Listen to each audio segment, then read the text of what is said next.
second fastest rider in qualifying today. He was out on a dry racetrack before the factory boys got out there. For the first time ever, we're racing here at the Ironman Raceway. Ken Roczen with a hole shot and Ryan Dungey with trouble.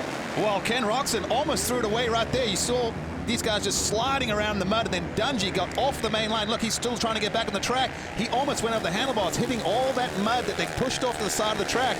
But this is what Ken Roczen really needed on a day like today. Absolutely, and now bad luck also for his teammate Dungey. Second place, Mitch Oldenburg is putting in some great rides on a 450 the last few weeks as a privateer. He is in second, and everyone else, Ryan Sipes, well, this is a guy that could really do some damage today.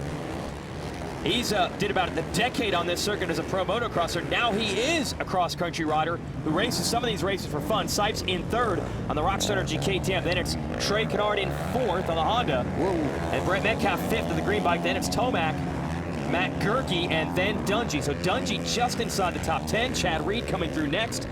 Down these big hills. Those were huge jumps at one point. Yeah, now as the race goes on, it's going to just become a huge obstacle. But you see what's happened. These guys struggling right now because they've scraped the track. They got a lot of that sludge off to the side. And you look, these guys are sliding because they've hit that hard base, which is obviously wet. So it's kind of like riding on ice. Look at Dungey. Hand off the handlebars, pulling the tear off. So you can see these guys. I mean, this is inside the top 10, and they still battling for vision. Every corner, every straightaway, trying to get that clear vision. So that's why we talked about that start being so critical. But Jason, I'm also wondering right now if maybe these guys are struggling with their tire selection, because when they were out there earlier and it was all like sloppy and that, maybe they went with a softer kind of compound tire to try and clear the mud out of the knobbies. Now that they've scraped it, we're down at hard base. We see these guys really struggling for traction. Yeah, it's much like road racing now, where they got to decide, do you go with the full mud setup or not? Dunlop has a tire called the MX11. It's not used very often, but that is the spike tire, they call it, for extreme mud. But you see, they did some track work, so it's hard to figure out where it's going to be. What, 2-3 hours since they were out there practicing to watch Tomac. So they're all kind of guessing beforehand how it's exactly going to shape up. But right now, Roczen doing what he has to do, getting that started, trying to get away. There he is. Keyword, trying to get away. But I think that's Canard up to second now, putting some heat on. Wow. Look at this. These guys just sliding everywhere. But as this track develops, ruts will start to form. Oh! Hold on to it, Kenny. I think he actually gained time in that corner. He did a little pirouette there, but like you said, actually helped him turn in the right direction. Yeah. Well, he almost did that right off the start. I mean, he almost went from hole shot to last in that first little kink out of the gate. That could have been his title right there. Yep. Just by in that kink. I mean, he almost went, and Dungey was literally almost going over the bars for a couple seconds there as he got buried in that sludge, and then figured he better grab a handful and try and get out of there. So Ken Roczen, who earlier in the year was saying, I really can't tell you which tracks I like more than others. I like anything. I even like riding in mud. Well, who knew that potentially this championship would come down to that? Enjoying riding in the mud, but you lived and raced in Europe for a long time. These riders have a lot of experience in these conditions. Oh, yeah. I mean, Ken Roczen's from Germany. I guarantee you've ridden on tracks just like that. And he's trying to get away. Canard is still there at times. Maybe Canard got to be careful to stay out of that roost zone. Don't forget, Canard won straight up, by the way. Previous moto of this series a week ago at Unadilla. He put it to all these guys. They didn't crash. They didn't fall. He beat them. So he's on a roll right now. And he's keeping Roczen, keeping him honest right now. We're going to show you the whole shot here. And this is how $500 from motorsport.com is coming the way of Ken Roczen. Well, Ken had to earn this one. Look at him, gets a great jump midway to the inside there. Now watch when he comes over this crest. I mean, almost goes down. And then you watch just there, look at Dungey at the bottom of the screen. Wow. On the front wheel, doing it basically like a nose wheelie there for about 20, 30 feet. Oh, that was closer than I thought. Obviously, when Roczen slid, I think he lost his momentum up the hill, but he had the inside, held on to it. And right now, he is so thankful he got his... and And we're going to send it down to Georgia. What's happening in that Fran Mechanics area? It's got to be crazy. I can tell you what it is. We had Eli Tomac already come in and change his goggles and shoot back onto the track. Ryan Sipes on the 39 bike is currently changing his goggles. He had a small crash just after the mechanics area. He's changing goggles. Looks like he's heading back out now. But if you look at the number 60 privateer of Mitchell Oldenburg, what an amazing start for a guy like that. He had his best overall last weekend. He is completely doing this as a privateer. He used to be on a 250. First 450 race was at Millville. And I can tell you what, guys, he's been killing it. He is in third place right now. So Georgia, good job. Got to keep an eye on him. As you watch Canard trying to stalk Roczen, so it's shaking up. Tomac, your fast qualifier, who's won some motos and races this year, obviously had a problem after that good start on the first lap, and he is way back. More riders in the pits, gloves and goggles here. It's like the assembly line. We'll send it back to Georgia. Yes, I'm getting absolutely roosted down here. We've had about 5 bikes in here, actually, in the last few seconds. Josh Grant, the 33 on the JGR Yamaha, he just pumped into the pit lane. We also have, you know what? It's so hard for me to even tell which rider is which when you're looking at the number plates, but I can tell you what, there's been about 8 that have gone through here right now. Yeah, we were honestly... I think that's Norin there, because it was the Honda guys around him, yep. And the only other one is Canard. He's still out there. I was saying, you and I were honestly hoping if it rains more, you can actually see the riders a little bit better. The more it dries out, the more that mud sticks. They won't know where they are. We won't know who's who. We know that Roczen and Canard have checked out. Yeah, they have. Wow. Waiting on third, which could be Oldenburg. Now I think it's Metcalf Kawasaki now. rider. Yeah, Metcalf snatched that third position. So Medi. And I believe that's Dungey behind him. Yeah, Dungey in the number 4 spot. So Dungey doing what he has to do after that near crash off the start, but here's the problem. Dungey in 4th place, that's not bad, but he is 20 seconds behind your leader, Ken Roczen. And Dungey, although he has all the momentum in the series right now, winning the last couple of races, makes the pass for third. He's moving up, but here's the problem. Dungey 7 points behind Roczen, only 4 motos to go. He can't lose a chunk of points in any of these motos. No, not at all. And 19.6 seconds was what Metcalf was behind Roczen. Obviously, Dungey's just passed Metcalf, but it's at about 20 seconds right now. But in these conditions, 20 seconds is not a ton of time. You can lose that in 1 lap with a tip over. So if you're Ryan Dungey, don't panic. You got 23 minutes plus 2 laps to go. You've already cut through about 7 or 8 riders. And we're going to see this a lot. Yeah, that's a rider. I think that was Craig, actually. He was in the top 10 in qualifying, who was down there. And we're going to show you, meanwhile, Oldenburg, who was in that number 3 spot. We're wondering how Metcalf got there. You can see it right here, Grant. Well, he comes in here, watch, gets a bike over. There's nothing to plant the tire up against. There's no ruts or anything. Look, it's just slick. And that's what can happen very easily. So, you know, for Roczen, for Dungey, those guys who have a lot to gain and a lot to lose. Yeah, they were happy to see that. At least he didn't have to take on his roost. Oldenburg did pick it up. He's still in 7th and now moving up to 6th. So good for him.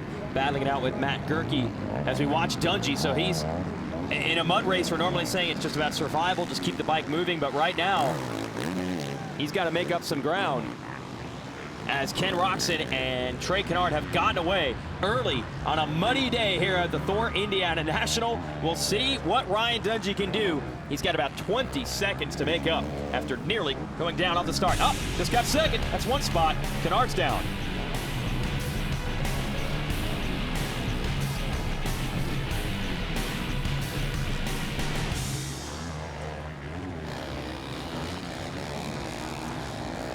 So that was Trey Canard. Trey, I believe, got back going after Metcalf. He's cleared this corner, got the bike started. So Canard, if that was him, has dropped back to the number 4 spot. That'll move Dungey to 2nd, Metcalf to 3rd. Well, yeah, there it is. Now Canard back around Metcalf to the number 3 spot. Canard's been fast, but hey, that kind of mistake that Trey made could happen to Roczen as well. Could happen to anyone. Right now, these guys, it's tough. They're trying to race, but at the same time, there's a time and place where you can charge, and there's some places where you just have to kind of tiptoe around, not throw the bike into the ruts and lean it over, as we've seen what happened with limited grip and it being so slick. You get too much lean angle, you're going to wash your wheels out. But I think we haven't seen the rain yet. The track is drying out and it's starting to get ruts. So I think the track will become a little more predictable, and you'll see guys more stable like this now. You got these ruts developing. And yeah, it is impressive, actually. It looks to me like Roczen's starting to settle into a little pace here and start racing. Not just going around the track, but he's putting in some speed. Yeah. Well, with the lines developing, like we said, diagnose the track. These guys have now figured out where's it slick, where's it tacky, you know, where do I go, which holes do I avoid. But most importantly, these ruts developing are helping these guys out. Now they're going to drop down this hill. Steepest hill in the track.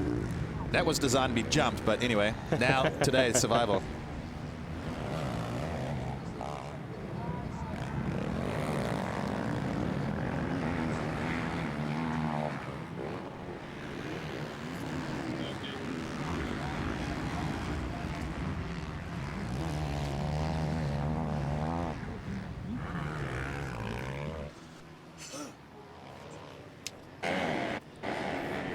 This ain't your papa's tractor. It's turbocharged, full throttle action, and thousands of horsepower. Shields down, full pull.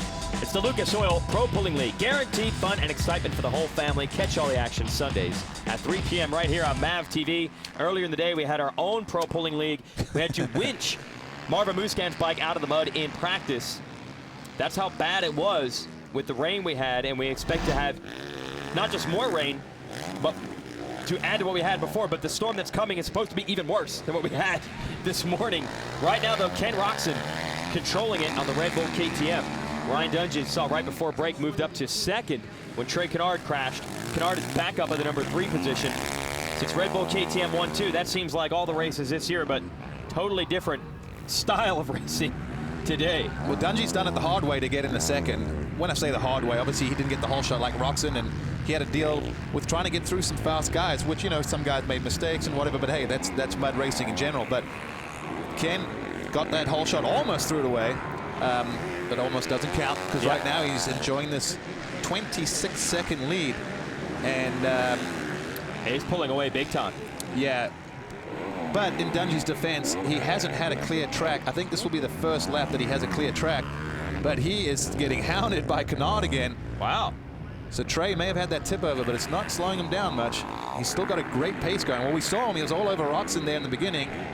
Well, there's some pressure now. As we were saying, in a mud race like this, it's key to first not crash and stay up. But Dungey's got to find some speed, because Canard, he's been a thorn in the side of these KTM riders the last couple of weeks. See the championship standings, if it ended like this, Roczen would go from a 7-point lead to 10. Canard is far enough back in the series. He is not a factor for the championship, but he can be a factor as far as spoiling it for either one of these guys. It's the first moto today. We'll have a second one, and Dungey will have a chance to maybe close in. Woo! Throwing it sideways. Well, if we have a look at those last lap times, fastest lap of the race is a 2:56 from Ken Roczen. His last lap was a 2:59, but Ryan Dungey set his fastest lap of the race. So, like I said, with a clear track, he did a 3:01, but he lost another 2.5 seconds to Roczen, and that's not what he wants to see right now. And he had Canard right behind him. I think Canard made another error. Canard definitely going fast, but a couple of mistakes there today. So now Dungey doesn't have to worry about him, at least for the moment. Looking over at the pit board, and the pit board, I saw it right there. It said 3:01 in 3 minutes. So I think the mechanic for Dungey's trying to say you were a second faster that last time around, giving you some encouragement. They're headed to what should have been a massive jump. They're going to take off from here and land here. Not going to happen today. Oh, we got the red cross flag out, which probably means someone's down on the backside of that tabletop that you can't. It's a blind crash. Look how slick it is there. That's I mean, Canard. That's an ice rink. Yeah, comes Brett Metcalf in 4th position. Credit to our crew for keeping up with these guys. They're still relatively clean for how bad it could be. So clearly someone is down even at the bottom of this hill. There it is, a bike is stuck, and man, you can't get on the brakes when you're halfway down that thing. No, you get on the brakes, you pick up speed. Matt Gerke we found on the BTOsports.com KTM. He is 5th. Nice solid ride from him. Yeah, yep. And Gerke, one of the taller guys out there, and if it gets really rutted, that might come in handy. Get those outriggers. But you were saying in practice, it's really key to try to keep your feet on the pegs as much as you can. Try not to use the legs as skis. No, you want to keep your feet on the pegs. Use your knees, your core, your lower body to grip the bike, and allow your upper body to be loose, so that when the bike's moving around the mud, if your upper body's loose and your lower body's got, you know, the bike underneath it and in control. In fact, sometimes in these kind of conditions, because of the muddy water and, you know, when they G out the bottoms, they end up blowing their feet off. So I used to tell guys in the mud, you know, almost try and stand pigeon-toed on the balls of your feet so you can use your ankles and your legs as suspension. So behind... we saw Pike. This will be Chad Reed coming through. This is inside the top 10. I got them 8th and 9th on my screen, but I'm not sure at any point anyone could be stuck between here and the next lap around. So nice to see Chad back in the top 10. We know he's had a rough few weeks. Oh, rough for Weimer here. The Monster Energy Kawasaki, he's down now. Steam coming out. That doesn't mean the motor's done yet. Hey, we're already halfway through this thing. Can you believe that? So maybe a mercy rule for some of these guys. Hey, by the way, 15 minutes left in the Moto, and in 15 minutes, you can save 15% or more on your insurance.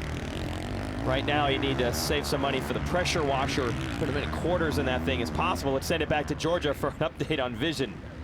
Oh my goodness, guys. I'm down here in the Fram Mechanics area. Oh my you goodness, can barely indeed. walk in this area. I'm currently wearing the Oakley goggles. Now, these are roll-offs. They're different to tear-offs. Tear-offs, you pull one laminate off. This one, you grab this little toggle and you just pull. So the minute the mud goes on, you pull it, it gets rid of it. This is what riders tend to wear when it's wet, muddy conditions. But having said that, they are still coming in wearing these roll-offs and having to change them because there is nothing you can do really in this weather. And obviously, sight's important. And I can imagine if you look towards the end of the Moto, we're going to see a lot of riders with just no goggles. They're going to be shocked when they come into the pits and see that right there. They see Georgia, I think it's an improvement. Oh, wow. Okay. We want to point out that new Oakley goggle. No problem, Georgia. That new Oakley goggle that Air Brake had on that has a larger area of roll-off than before. The problem before was like looking through a mail slot. Yeah. No, Oakley done a great job at creating this system. Oh, we see... Rider down next to Roczen. Roczen's going down there. Yeah. But yeah, those Oakley goggles, really nice. Got a really wide film. And for people that don't know what roll-offs are, basically you've got a roll of clear film that would be, if you're wearing the goggles, on your right-hand side in the box. They have that cord and basically like a pulley system. So when you pull that cord, the clear roll comes across your screen, basically from right to left. So you always keep getting new, fresh vision. But guess what? After a while, you're going to run out of your roll-offs as well. So that's why sometimes later in the Moto, guys hate taking their goggles off. You could get hit with a rock, mud, lose your, not even be able to see where you're going. But if you run out of roll-offs and it's covered in mud and you can't see, you have to throw your goggles. Well, all the races that Ken Roczen has run in the rain and all the practice motos I'm sure he had over there in Europe are paying off right now. This is a championship-type ride with 4 motos to go. The bottom was falling out of his campaign. Dungey was chipping away, finishing in front of him every single week. But now he's got a chance to turn the tide. A 28-second lead for Roczen here as we enter the second half of a muddy race day where anything can happen. We'll see if Roczen can hold on and win the Moto.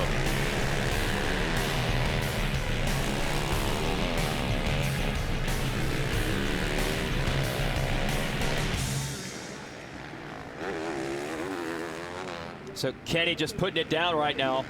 Dungey still second, Canard third, Metcalf fourth. Tomac, despite the pit stop, is up to the number 5 spot. So Tomac is going plenty fast, pushing Gerke back to 6th. Then it's Pike, Reed, Oldenburg, and Short now into the top 10. And Roczen just continues to motor around.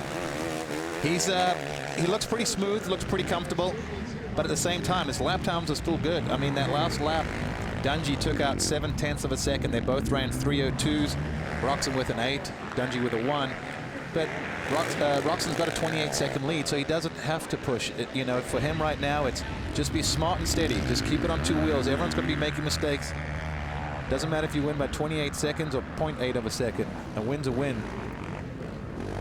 But Track's coming together here, too. Yeah, because the rain stayed off. They scraped that stuff off, so it's kind of bedding in. So it's at a pretty good point right now.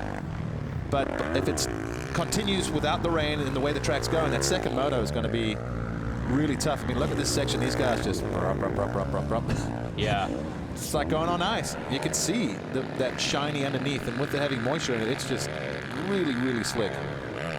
Dungey closing in a little bit more. It's down to 24 seconds. It was 28 at one point. Now I watch Tomac back from the pit stop.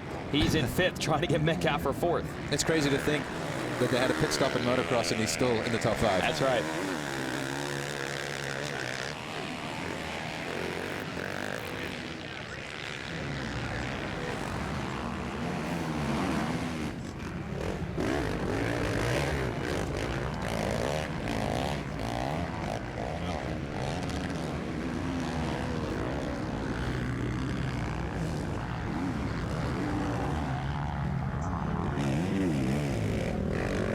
watching a battle for fourth here in the mud of Indiana. Eli Tomac, bike sideways, hand on the throttle, I was going to say, did you see that? I know, he was power sliding through there while clearing his vision. That actually looked pretty cool. I haven't seen that before.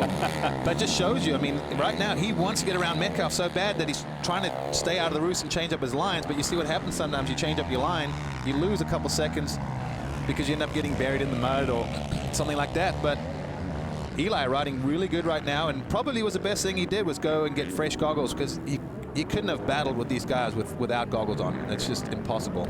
Well, one luxury Tomac has, he's not in the championship hunt, missed the first couple races, so he can just go for it. You know, if he doesn't have to ride without the goggles and risk his vision. I'm sure if you're Dungey or Roczen, you'd have to really have a tough decision to make if your goggles were toast.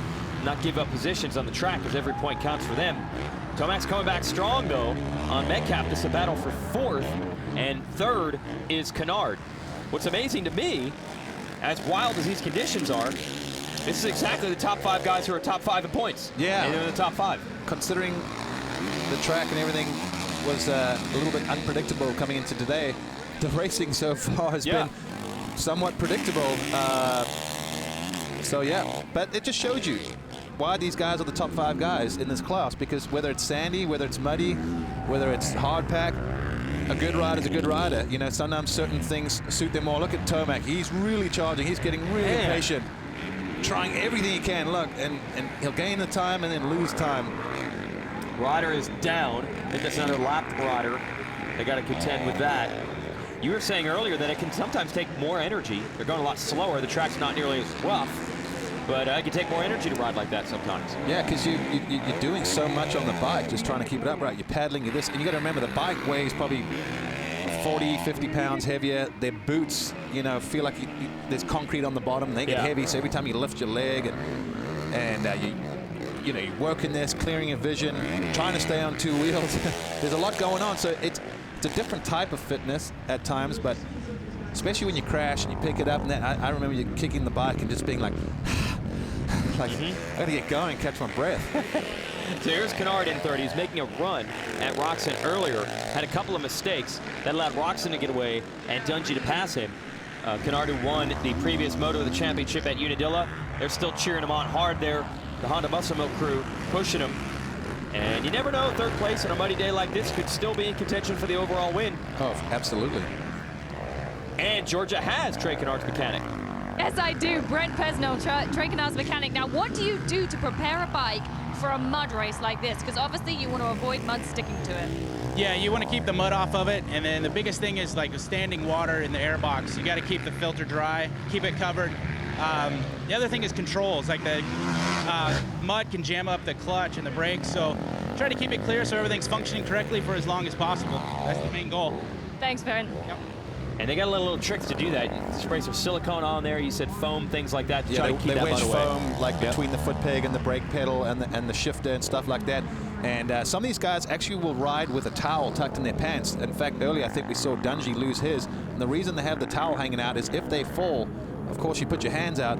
Then when your hands are covered in mud, it's so hard to hold onto the handlebars and the grips. So they will go and use it, if they fall, pull the towel out, wipe their hands and get going. Georgia got more on that? Yes, if you're looking at the riders specifically, if you look on the top of their helmet, a lot of them have pieces of foam stuck to it.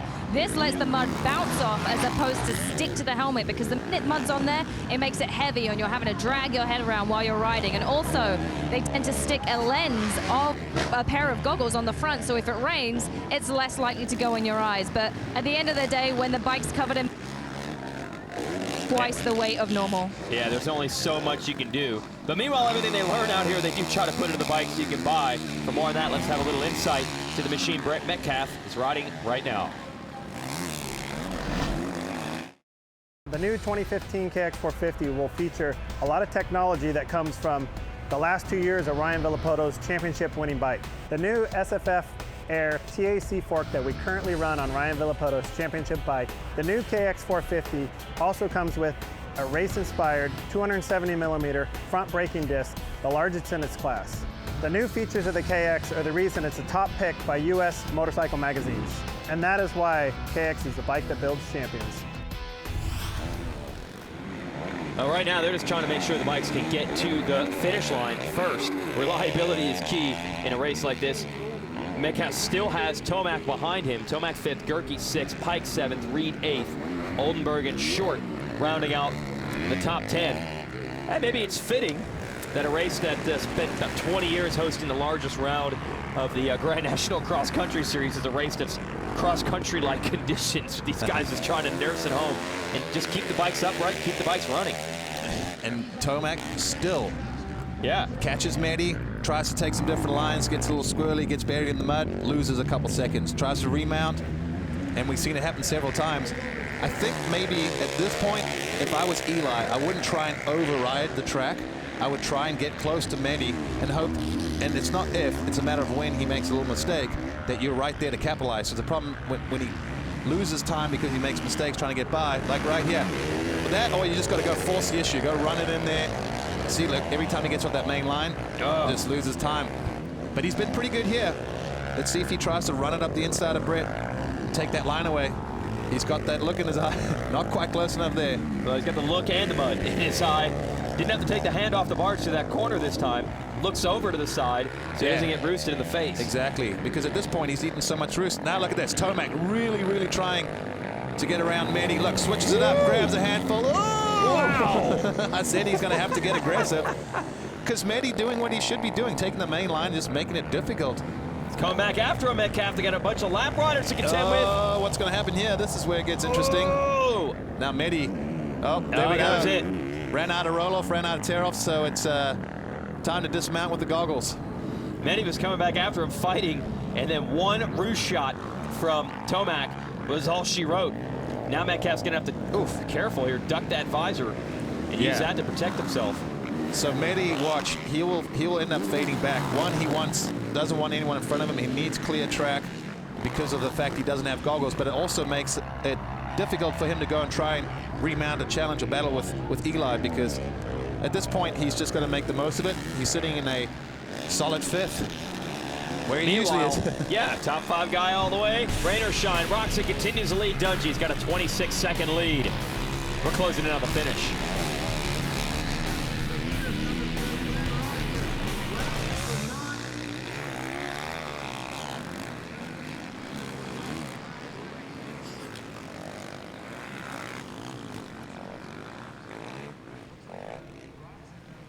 Just saw Roczen sneak by there.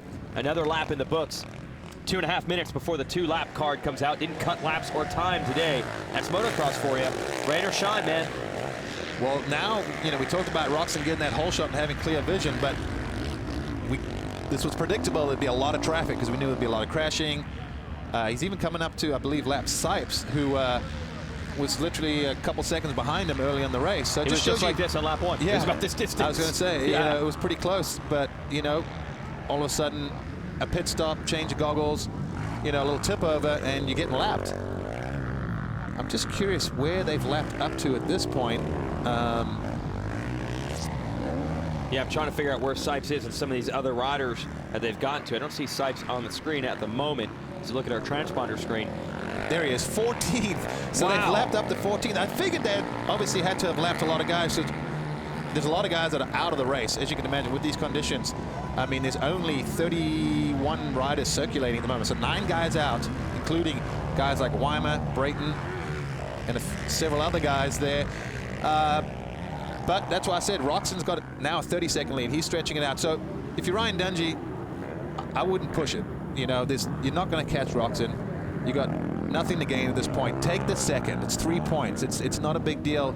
Guess what? There's a second moto. You can come back, fight that one, get the overall, and walk away with a wash.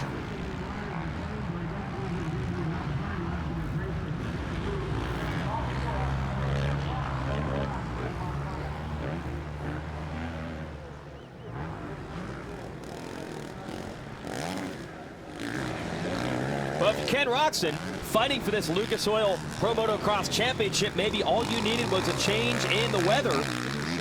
Last couple of races have not gone his way. They've been good, 3rd, 4th place in most of them, but that's all relative. He was winning most of the races the first half of the year. struggling a bit. He admitted it straight out. Wasn't riding the same as he was the first half of the year, but today the rain has changed things completely, and he might have his first moto win since the first moto of the 7th round of the series at Budds Creek. That was over a month ago. He has not won a moto in basically a month's time, and the mud changed it all up today. He got the start that he needed. He put his experience in these conditions to work. He has a 30-second lead over his teammate Ryan Dungey if he can hang on. Yeah, he'll hang on. He's, at this point, just trying to get around. Oh, and he's just going to catch the 2-lap card. So right there, look, coming around this last bend before the finish line. So that was good, because if Roczen was about 10 seconds quicker, he would have had to have done another lap. Maybe his mechanic even was aware of it and said, slow down just a bit. We got to get this bike to the finish line. Because also, I mean, I know they're not revving the bike hard the whole time, but fuel is always a concern, because a stock fuel tank on most of these bikes will not get you to the end of a motocross national. So a lot of almost all these guys run what we call oversized tanks. Some are carbon, some carry the fuel a little bit lower to get that center of gravity down. On a motorcycle, you want your weight down low in the middle, so it's balanced. You know, just like a car, you'd want preferably. You actually would want the engine sitting inside the cab of the vehicle, but obviously that can't happen. So you either got a rear engine or a front engine. So yeah, the gas mileage, I'm sure this is not ideal conditions for fuel efficiency. We have seen riders go down to gas in the long motos. Has the ice rink. Jeez. That is so slick. And I have to say, I really enjoyed watching Eli Tomac going through there one-handed, looking at the camera. That was impressive. Just nice little power slide. Yeah. So that's like a drill. Try to do that over and over to learn bike control. He's doing it as part of a race. And Roczen, is he still able to get this double? Yep. That's pretty impressive. Hey, if you want to be leading this moto, you have to do some things. Jumping in the mud is one of the hardest things to do.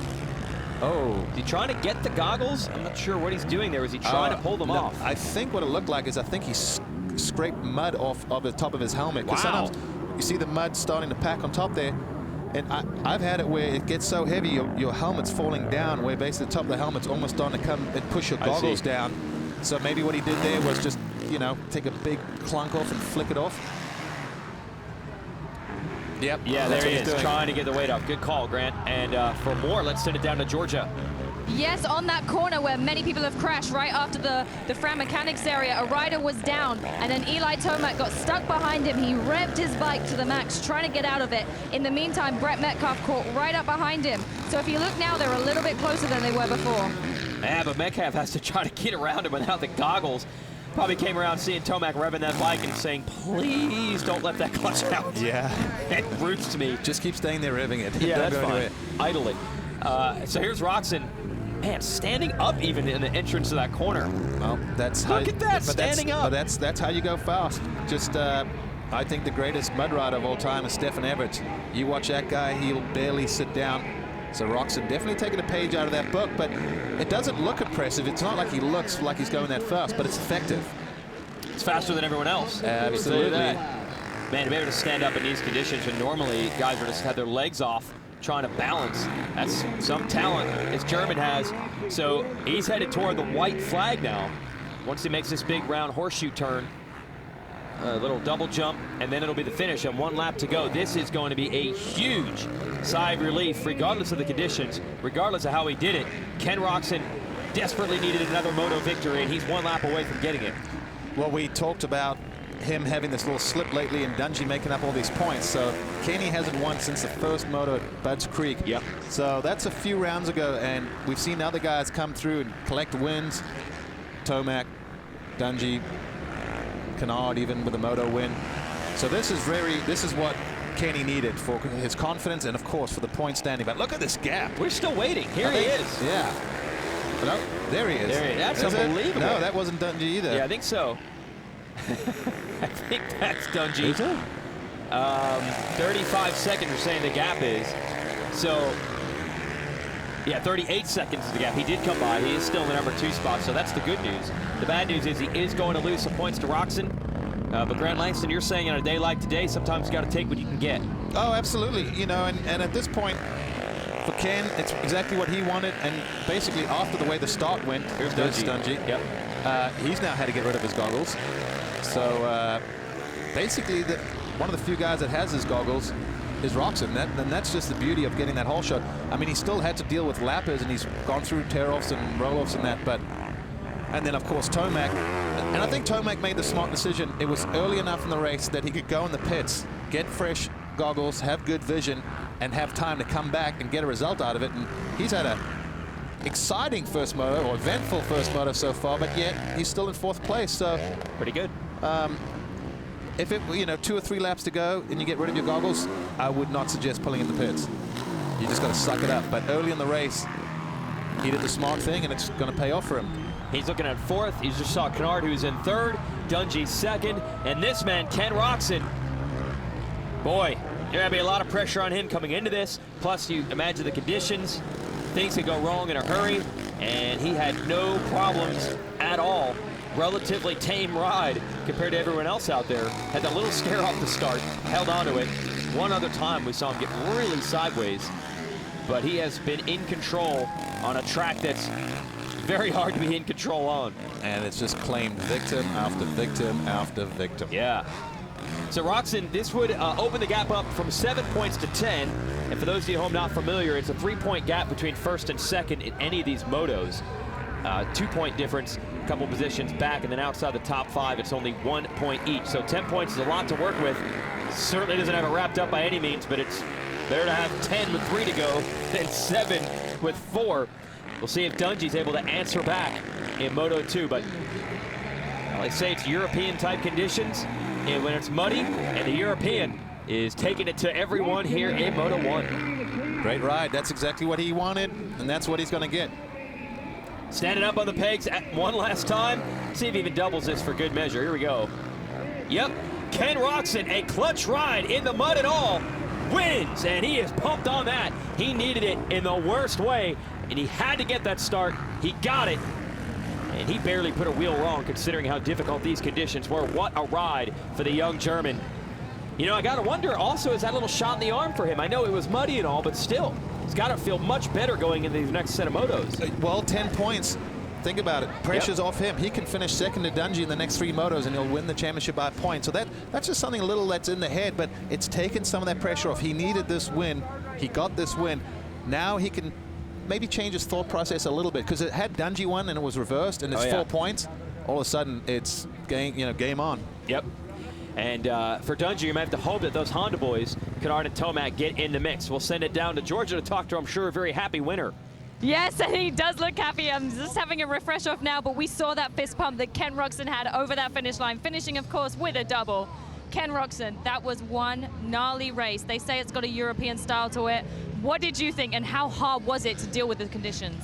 I got off to a great start, pulled the whole shot, actually almost crashed in the first turn right there, but just kept it on 2 wheels. It started getting difficult once lappers came around, but I just cruised. It's about riding smart here, and I'm happy with the first moto.